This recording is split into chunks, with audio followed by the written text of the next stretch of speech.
And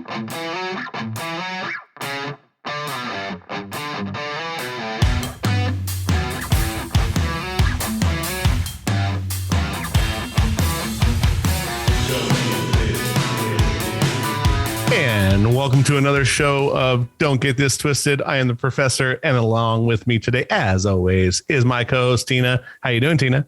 Hey, Professor. How are you? Oh, absolutely pleasant. It's another day, another 50 cents after the tax man shakes it out of you. Gotta love that shit. Hey. So today we're going to go a little on the serious route, just because I think, we've had a couple of fun shows here and there. It's time to get down to talking brass tacks and real life. We're going to talk addiction, both, I guess, booze and probably narcotics. I think they kind of wrap into each other. It's good. It's something a little different. I know we've done some kind of a serious show, but it's time to get back on that highway and talk about some of the bad things that are obviously going on in the world still with our lovely COVID lockdowns and addiction and suicide that we talked about before. Right. I looked into a few statistics that I thought were quite interesting, since we generally try to get something of a scientific base or some kind of thing that we can talk about before we get into personal experiences. But I found this one, and it was number one on a lot of different things, that 40 to 60% of the individual's risk for addiction comes from genetics. I get that. And of course, we always, I've always heard, mostly with alcoholism, it's some kind of, it's steps. It goes from grandpa to father to son. And it's quite prevalent. It's quite scary, actually, to think that, even if you're someone who might have got clean, that you can still pass this genetic marker over to them. It's kind of weird. And I've been told it takes 3 generations to break the cycle. Oh, shit. Yeah. I've been told that a lot because addiction runs in my family. It's insane how much addiction runs in my family. And I was always worried about that, because they say if you're, you need to think about having kids if your, parents were addicts, or even your grandparents are addicts, because you have to have 3 generations to completely break the cycle so that it doesn't come up for your children. I found that kind of amazing, and it always scared me to have kids because of it. But I was fortunate with my grandfather, dad, and myself. We broke that on that side. But on my mom's side, we definitely did not break that cycle. I'm going to give you some lighthearted addiction statistics, if you can believe that there are some. They're lighthearted, but they're actually not long run, I think. Here's one: smartphone addiction. Statistics find that 33% of teens aged 13 and over never turn off their phones. Wow. Never turn their phones off. 33%. That's pretty high, I think. Here's kind of another one: video game addiction. Disclose that 12% of the boys and 7% of the girls are addicted to video games. Interesting. Yeah, I thought that was, obviously a little more lighthearted for me. The video game one hits close to home. My son's a gamer. Thankfully, he's working now and doing things a little bit different, but that is kind of scary. And here's one more before we get, too deep into it. 90% of smokers started before they turned 18. 90%. Oh, wow. 90%. Are you serious? Yep. Started before they turned 18. Wow. Okay. So that's, and 50 million people are addicted to tobacco products. Wow. 50 million. That's a lot. That is a crap ton, unfortunately. I think that's kind of dying with the newer generation. I think it is in here in the US, but in other countries, man, you see people from other countries there smoking cigarette after cigarette like a little train. Yeah, I know it's very prevalent in the Asian community. Yeah. and probably Middle Eastern. And Middle Eastern. And I'm Yeah. sure Europe, but I think that those hopefully changing with the younger. I know my son says that it is, like, he finds that it's less and less and less cigarettes, at least. Well, it's But vaping obviously, now. but vaping is the newer thing, and still some kind of tobacco and some kind of nicotine. So, what would you say from a personal standpoint of knowing? Do you know anyone who you would call an addict? Yes. Currently, not someone who might have been in your family. I mean, outside your circle. Yes. Several. That's interesting. What is the drug of choice, or let's say, sin of choice? I would say it's a cross between pills, but then a lot of, like, we went through, as I was growing up, more people with heroin addiction. Now it seems like meth. What the hell is this people using meth? I have a friend that works, she's a drug counselor. Basically, she got her master's in addiction therapy. I don't remember exactly what she said, but she just came in to get her hair done the other day. So we were talking, and she said somebody that has a problem with meth, on average, it takes them 7 tries in a rehab before they get sober from meth. 7 times it takes them. So it's amazing to me how people say, yeah, just go to the hospital and get yourself cleaned up. But it's not that easy. That's not exactly what happens. And it's a crazy thing to think it takes 7 times. I think we would both be surprised how long it probably takes most people to break an addiction. Obviously, you're an addict for life. If you're, once you get to that point, I think obviously there's no jumping off. You just become an addict who doesn't use anymore. You're a recoverer, and you're always recovering. Mostly that I know, it would be alcohol. But I do know someone very close to me, actually, that was addicted to meth and did get away from it and survived that, and is now raising children and is a great person. But yeah, they had that, I mean, for a long time. I mean, she's been clean, I think 20 years now.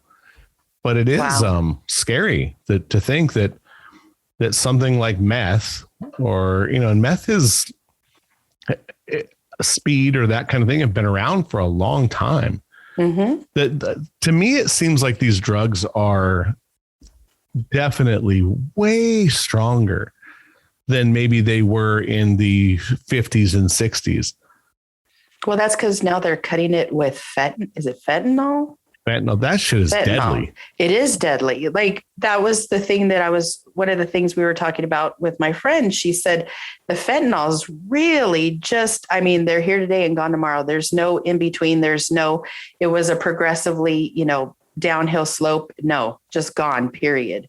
Yeah. And it kills you like a small amount. Like, once you get to that, whatever that amount is over, you're dead. There is no surviving that. And it's prevalent in a lot of deaths these days. I know there's been some comedians. There was a hockey player I just read about the other day. Like, it's getting bad on a big level, and they're putting it in everything now. Yes. Like, people are putting that in marijuana. That's what? Yeah. They're lacing it in pot. Some of the comedians, it was in cocaine. Right. So I think they're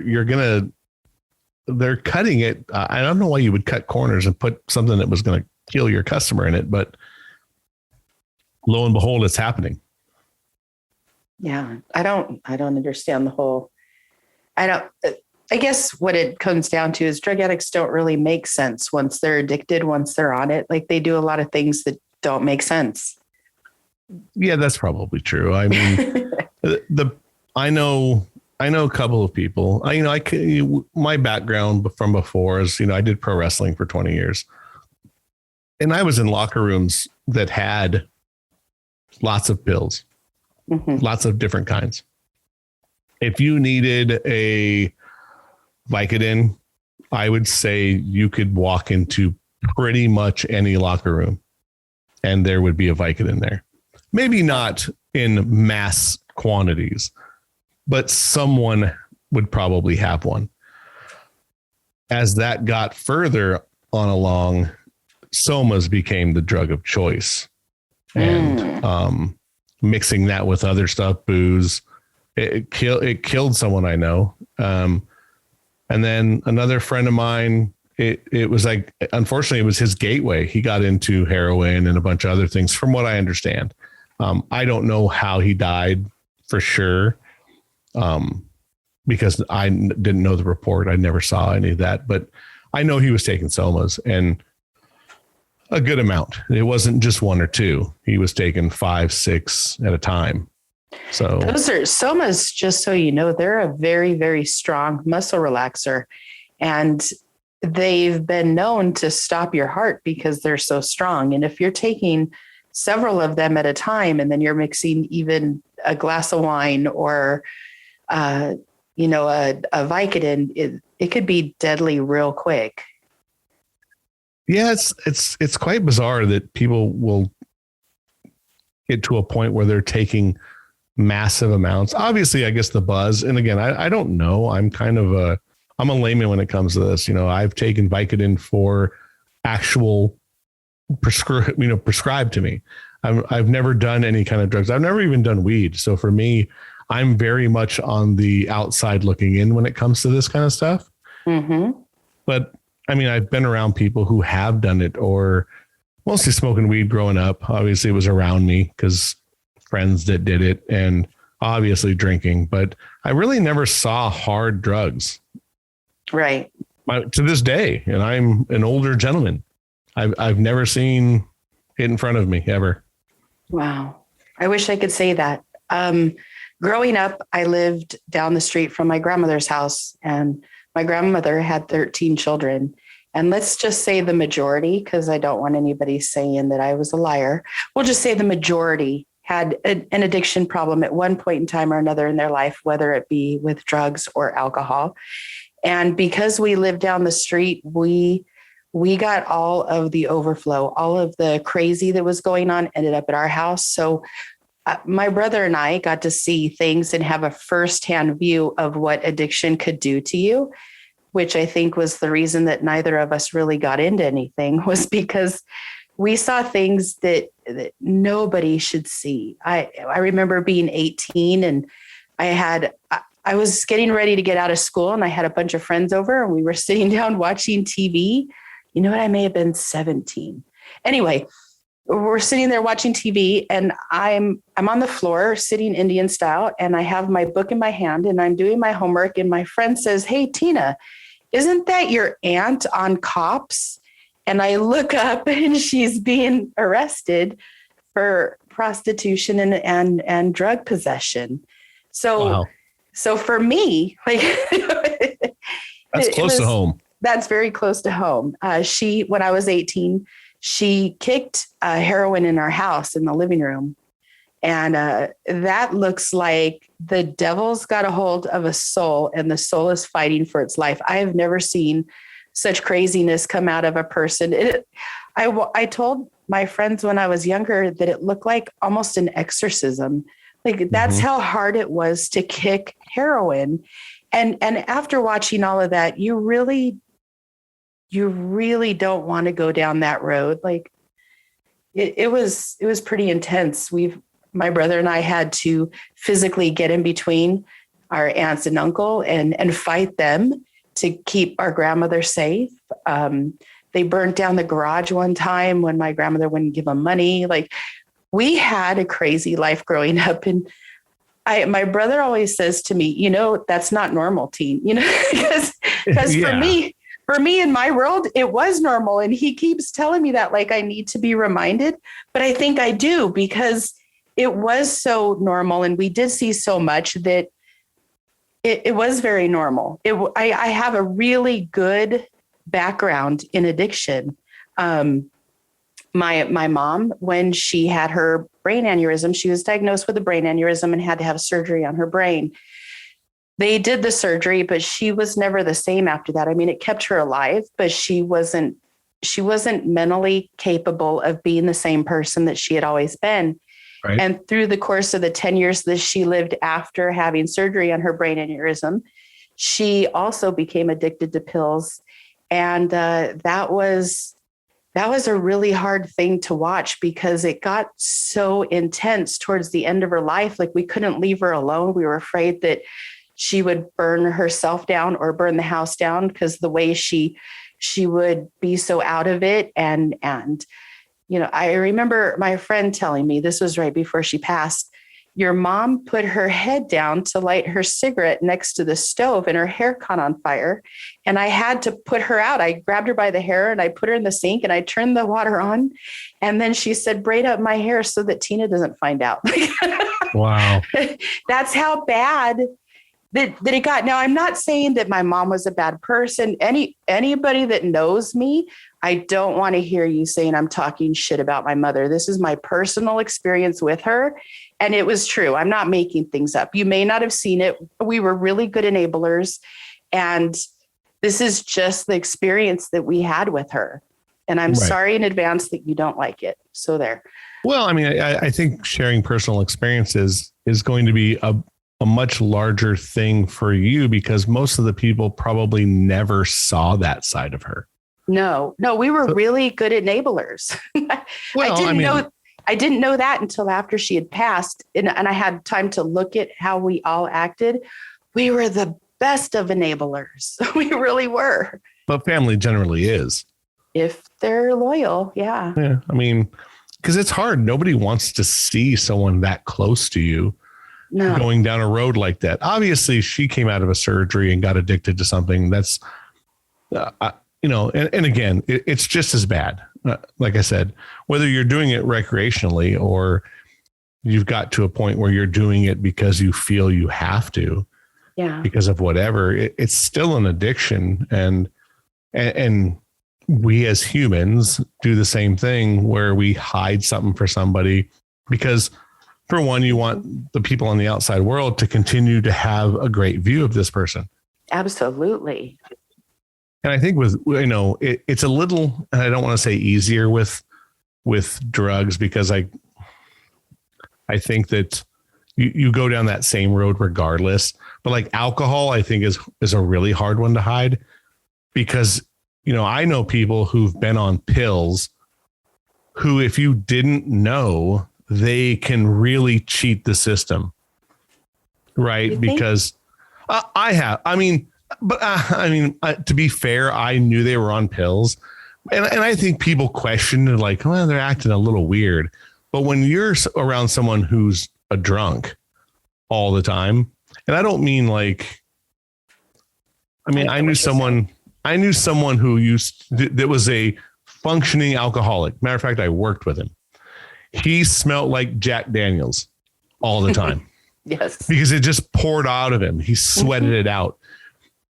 But he was functioning like he would go to his car and take like 2 sips and then come back in. Mm-hmm. So he was just doing it to keep level. Because if not, he would get the shakes.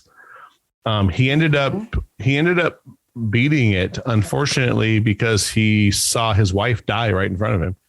And that sobered him up, not putting him down a different path.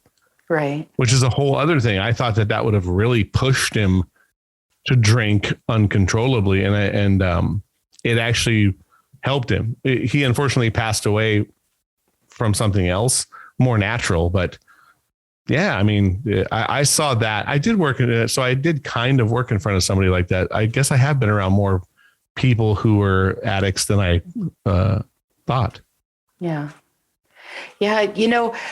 So I'm going to give you a story of something that actually happened to me. Mm-hmm. My ex had a pit bull, and this pit bull was freaking wild. And somebody let it in the back door, and it was coming for my cat. Now, this pit bull had already killed a couple of my cats, and I saw this coming, so I wasn't going to let it happen. And I jumped up and literally Superman flew over to the dog and landed on top of the dog and the cat. we were able to stay. I was able to stay on the dog. The cat got out from underneath me, and my ex got everything together so that I could get up off of the dog. When I did that, I had a big black bruise on my shin. I thought, okay, I hit myself on something, but it was so chaotic. Who knew? So a week later, I'm going to my cousin's birthday at Dave and Buster's, and my leg starts swelling up, like my whole leg. By the time I got to the hospital, because I was like, I think I need to go to the hospital. Something's wrong. They had to cut my pants off because my leg was ballooned in my pants. So I ended up having to stay in the hospital for a total of 8 days. From the minute I was put in the hospital, I was given painkillers because it was sore, the skin blowing up that fast.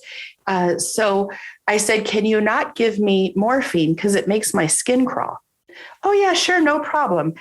Not knowing that there was something stronger than morphine, they gave me Dilaudid. And as soon as they put that in my system, I started vomiting because it's very strong. But I felt the warmth go through my veins, like up my arm, into my chest, down into my stomach. And it kind of felt like a swirl of warmth that was going through my body. And I knew from that push of that medication, I wanted it as much as I could get it. So for 8 days, every 4 hours, they gave me my push of Dilaudid. But on the second try, I was smart because, drug people that like drugs will do this. I asked them, hey, can you give me something for nausea? Because it made my stomach sick. So before they'd administer the drug, not give me a different drug, let's take something to, kind of help me out with my stomach. And I did that for 8 days. 8 days, those nurses were perfect. They put the drug in my vein every 4 hours. The drug was so strong that every day they had to move my, not the port, but like the thing that they put in your arm so they could give you multiple drugs. Mm-hmm. They had to keep moving it because it would blow out my vein. It just would wreck my vein. So during this 8 days that I had to stay in the hospital, I thought I was sleeping with Iron Man. Did not realize it was just a Mylar balloon that was in the room. Wow. That they never checked to make sure I went number 2. So for 8 days, that didn't happen either. I don't know if you know this, but like heavy narcotics will make you constipated. So I went through that. And anyway, the night before I left, my best friend came into the hospital, and she said to me, she was mad because she saw that I was messed up. And she asked me, are you in any pain? And I'm like, no. She goes, then why did you just tell the nurse your pain level was a 10? And I was like, I don't know. I had no concept of it. So she told me that I looked like a few of my family members that she had seen really spun out of control. And she told me that I looked like them. And I took the tray and I threw it at her. She left crying. What and the hell? That I know that's totally not me, but she pissed me off because she told me I look like a couple of my family members. And so you didn't like the truth? I know. Are you kidding? Who would want the truth at that point? Like 8 days of being in bliss. Like you have no idea. Yeah, no, I get you. So anyway, let me finish that story and I'm going to go back to the bliss. So anyway, I had to, they were threatening to amputate my leg and they weren't telling me what was going on. And because my friend had told me that I was acting like my family members, I was like, fuck this, I'm out of here. So I told my dad and my ex, my husband at the time, I said, get me out of here. And I grabbed my stuff and the nurses were trying to take pictures. And I was like, fuck you, leave me alone. I had to sign out against doctor's orders. And I came home because I realized that what my friend had told me was the truth. And I was just being an asshole. So I left. And within a couple hours time, I started going through severe withdrawals. I was clinically addicted to the medication and I felt it with every bit of my being. Wow. So I had to call my mom's best friend because my mom had passed at that time and I needed somebody to be there for me. And of course, I'm going to call one of my moms. And I called her up and she took me to the doctor, and the doctor's like, your heart is about ready to blow out of your chest. You're going through severe withdrawals, and gave me medication that I had to stay on until the withdrawals subsided.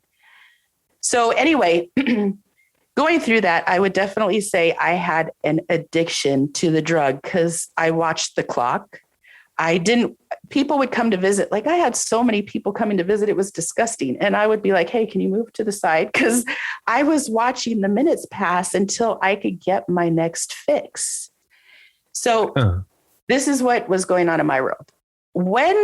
So my mom had passed, and she had gotten really bad at the end of her life. They were sending her to pain clinics. They were giving her medication just tons of meds, to like where we were like, what is she taking now? Why would they give her that? Like, pain management places, they just give you anything you want, it seems. And that's where she was at. And so I remember one day I asked her, I said, why don't you love us enough to stop? That question for me had been in my head for years with many people that I'd seen go through addiction. Like, why don't they love whomever it is enough to stop? So when I was on the Dilaudid, I realized my brain wasn't dialed in, or it wasn't connecting the way it normally had. The only thing that was connected with any sort of passion was when I was going to get my next shot. It wasn't if I was loving my husband or making sure he was okay at the time. It wasn't checking on my dad to see how he was doing, because he had just lost my mom like the previous year. It wasn't anything. Like, they put that shot in my arm, and all the voices and all the sadness and all the confusion that we had dealt with my mom before her passing, everything went silent, radio silent. There wasn't even a hum in my brain. And just the fact that everything was so quiet really was blissful. Like, when you have that much pain and that much mourning from losing somebody, and the way things went on, it was nice to have that peace. Sure. And that in that peace, I was able to look around and feel and see what was going on with my body and my brain. And it made me understand where my mom was at the end of her life. It wasn't that she didn't love us. It wasn't that she didn't care. It wasn't that it wasn't embarrassing to her. It was all the things that had always been. But your brain shuts off to the point where it's not a rational thought that goes through your mind and keeps you there long enough to fix anything. It just doesn't. So it's not there. It's like they're incapable of loving on a level to stop. They're incapable of being good enough to themselves that they get overcome this. It's everything stops. And I don't know why the addiction with me didn't continue, like why I didn't seek it out, why I didn't try other things. I think it was because a few people in my life would have killed me, like my dad and my husband. That shit was not going to fly. But I also think my want to do the right thing and to overcome some of the things that I've seen, I think that's probably one of the main things. But I'm so grateful every day that I got to understand an addict's mind and not have to be an addict. Right. I mean, maybe is that a personality trait, you think? That you're just that's not your thing? Like I have a fear of not being in control. Right. So I think that's why I've never went down that road, because I have a fear of not being in control. And again, you're always an addict to something. I mean, people are food addicts, or obviously phones now, like we said, video games, that kind of thing. There's always something like that. Right. But I just think that's just not how I'm built. So maybe I never went down that road before. Some people end up hitting addiction because of a flagpole in their life, right? Something happens and then that jettisons them a different way. Mm-hmm. So there's a lot of things I think that can lead to addiction. I think on my dad's side growing up, like the adults were very conservative and my grandparents were very religious. They were Catholic and we all were accountable to each other. And I think that in a way kind of stopped the cycle. We all stayed so close. There was no way we could get away to be like that. But also I think too, just watching everybody else, like really on the other side of the family, there was so much you could pick the story of how bad you wanted things to be. Because there were so many levels to so many. Here, I'm going to tell a story. Probably won't, nobody's going to believe this, but here it goes. So I am at the corner 2 blocks away from where you lived, at the big shopping center. And my mom shows up. I'm with the neighbors and my mom shows up and she grabs me really quick. She brings me home. She tells me to pack whatever I'm going to pack. We're in a car within 20 minutes and we're driving out to Tehachapi. Now, Tehachapi back in those days, like 40 plus years, or let's say 40 years ago, there's nothing out there at all. And right. I got dumped out there for 3 weeks. I didn't know at the time because I was so young, but somebody had called my mom and dad on several different times and said that they knew exactly what I was wearing and where I was at and described the people I was with and said he was going to cut me up and leave me in pieces all over LA County and they'd never be able to find my whole body. And my mom flipped out. We never found out who it was. That's not true. So we didn't know who it was, but they let me come back because after 3 weeks and no more phone calls, like, my mom was very hesitant, but they watched me like a hawk for a while, but we didn't get any more calls. A few years later, my aunt, several years later, because she went when I was 18 to try to get off heroin. And she came to live with us. And I was sitting there drawing with her one day. And she said, that was my pimp that was threatening to kill you because I had run away from him. And she goes into this whole story and tells me this whole thing. And I knew the story to some degree, but I was really young. They didn't tell me the whole thing. So I'm like, Mom, come here and listen to this. So my mom comes over and my aunt tells her the whole story that she had left her pimp and this man was out to kill her and couldn't find her because she had hid pretty well at this point because she was trying to get off the drugs even back then and he didn't want her off of them. And so he went after the next best thing, somebody, one of her family members. Mm-hmm. And I'm like, so you talk about like stories of like how close addiction could be and how bad it could get. Like, yeah, we lived it. We definitely lived it. Yeah, it sounds like it. I mean, that's definitely some crazy, crazy shit. Yeah. And, I have to say, in my aunt's defense, she was one of the sweetest people you'd ever want to meet. I don't think she loved herself. I think all of that came from not having anybody in her corner. Right. I mean, that's probably true. Or she never felt like anyone loved her. Yeah. I mean, obviously, I think people that are in that situation that end up turning to drugs for whatever reason, feel like that.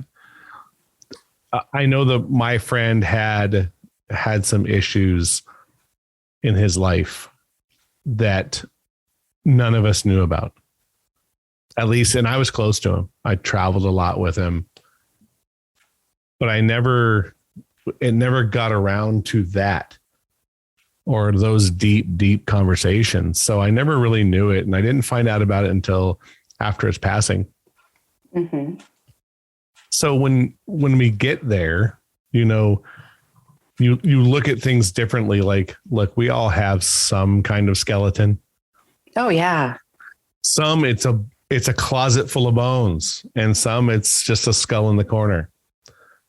But we all have something, I think. Well, addiction. And it depends. Mm-hmm. It depends on the size of the family too. when I talk about my family, I've got the biggest family out of anybody I know. So when I say there's a lot of addiction, just because we have a lot of people in the family, Sure. so that I think that's part of it too, but again, it depends on a region. It depends on, the amount of money that people make. It seems like all of that goes hand in hand. Yes. Here's something that's kind of crazy since we were talking about meth. As of 2017, they said 964,000 people had a use disorder in the United States. 964. Mm-hmm. That's like 0.4% of the population. Wow. Okay. Which, I mean, I think is pretty good. It was 1.6 million people reported using meth. That's kind of overwhelming. That's a little staggering. That's 1 million people. Yeah, that's. I don't even know what to say about that. Fathom that. Obviously, I think with alcohol, and I think, look, that's a major addiction. There's a major addiction, I would say. And it's something that is much easier to get. All you have to do is be 21 and be able to drive to the liquor store or walk to the supermarket next to you. This is one of the other things for 2021. 55% of the people report they have drank alcohol in the past month. Okay. 55% of people. I'd say I was one of them. No, but that's absurd. Mm-hmm. And again, we've talked about it during the quarantine show. Like the last 2 years are very, statistics are going to be very tilted in different directions. Right. Because of being locked the fuck up, where you feel like a prisoner and you're making, bathtub gin, mm-hmm. you're doing whatever you can to just get through. But I think that the alcohol addiction is a very scary one, because it's something that's not, you don't have to drive down a back alley to get a bottle of Jack Daniels. Yeah, that's true. So with that, I think that the next level we have to think of is like kids. Okay. So there's booze in the house. So it's much easier to sneak in the liquor cabinet.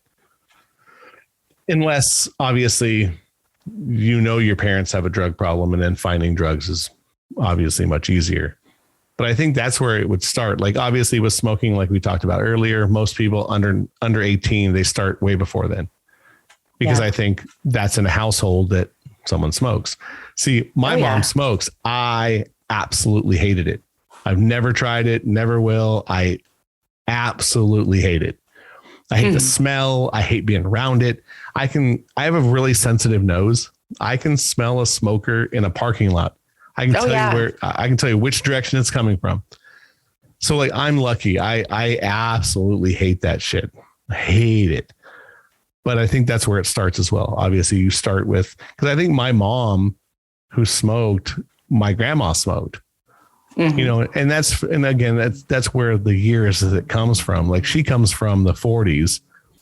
So when smoking was hip, like, it was the cool thing to do. I had an aunt that used to like to smoke, and she was a hairdresser. And I remember being like 4, 5, 6 when she had multiple salons, and I would go with her on a Saturday and just sweep up or fold towels with her just to get out of the house. She would take me.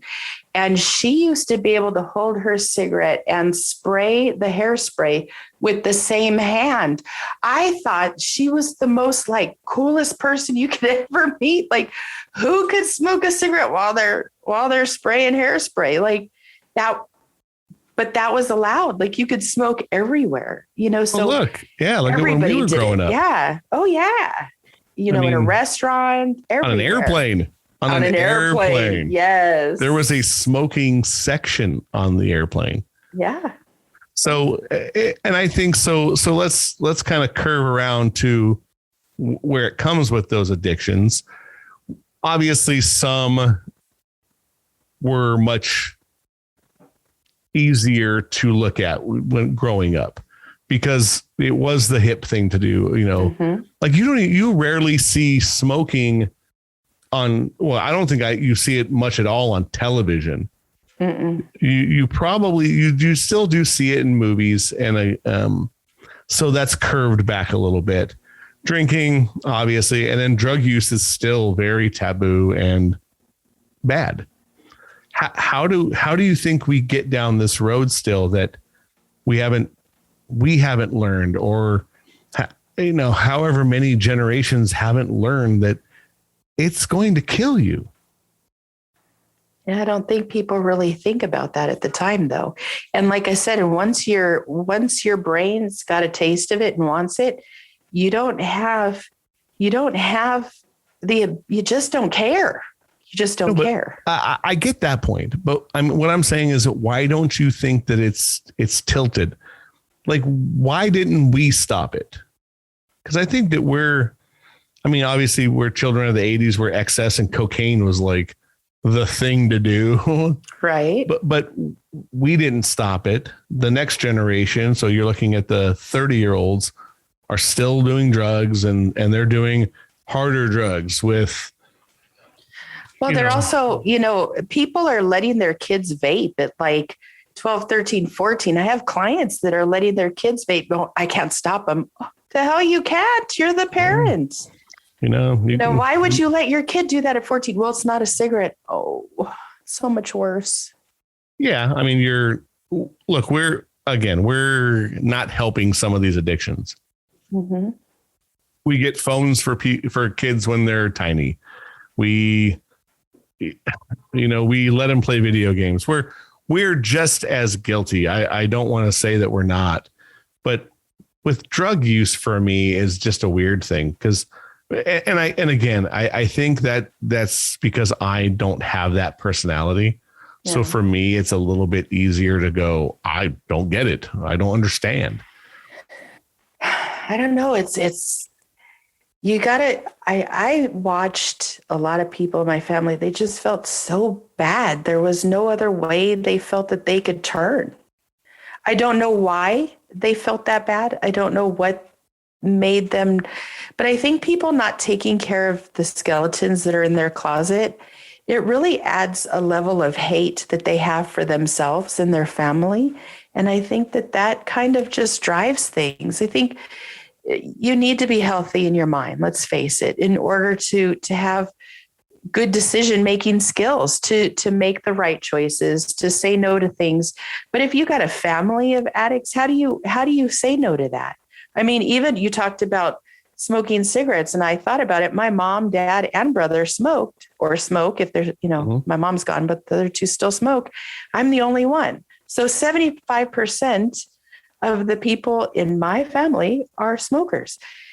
I don't even think about that because smoking is something that we just all grew accustomed to seeing.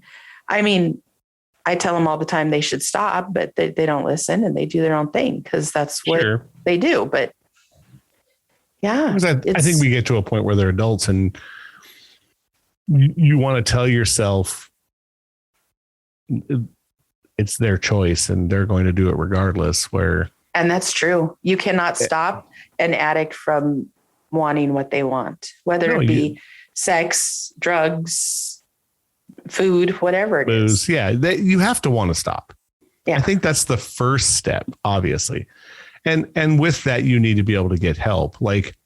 And I'll tell you, we'll throw this out there. There are places to get help. And I think that's the biggest one. There's, the government, actually, if you can believe this, there's it's the Substance Abuse and Mental Health Services Administration.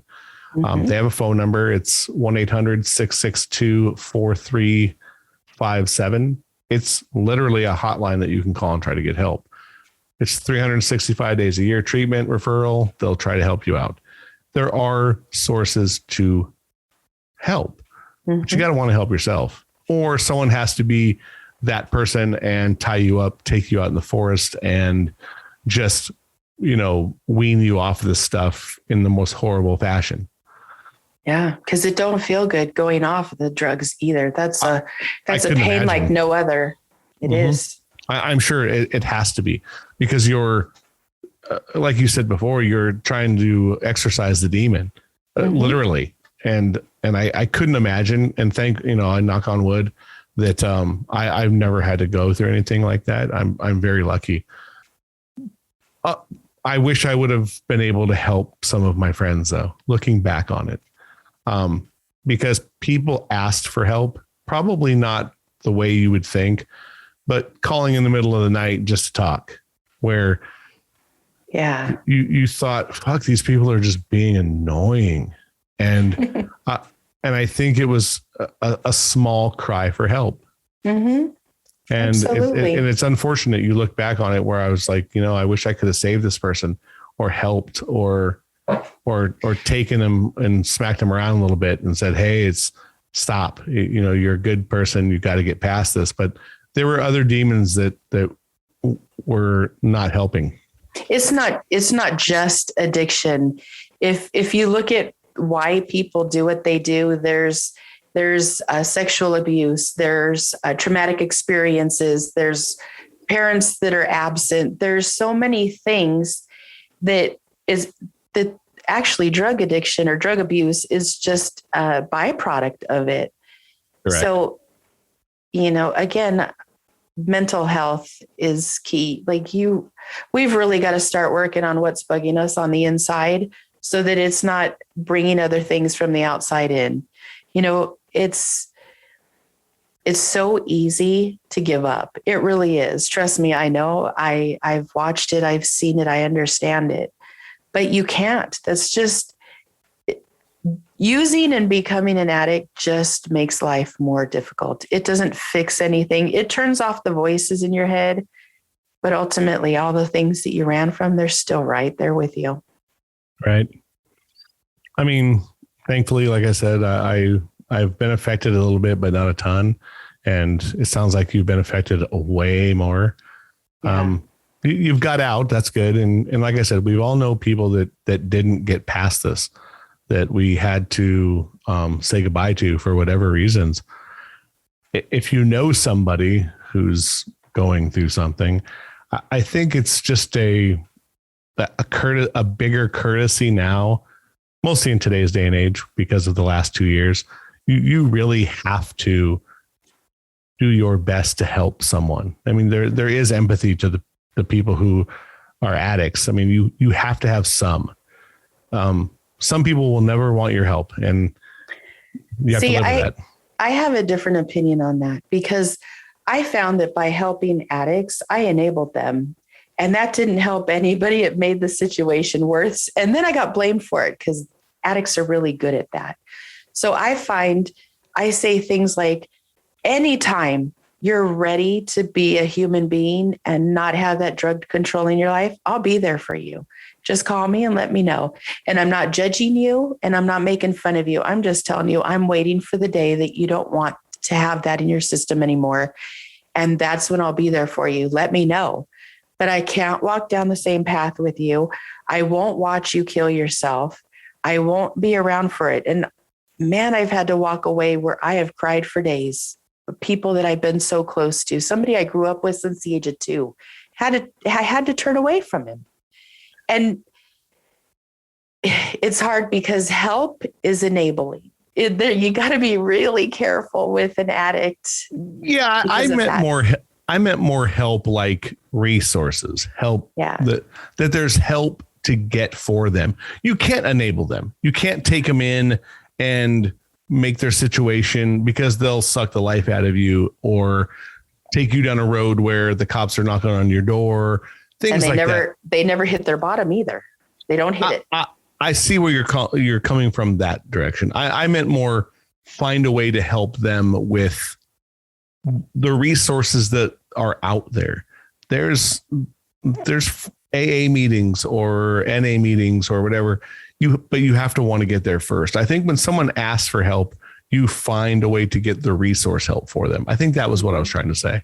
I get you. Because you can't enable them. That it doesn't help them. They want to be better and get better. I think,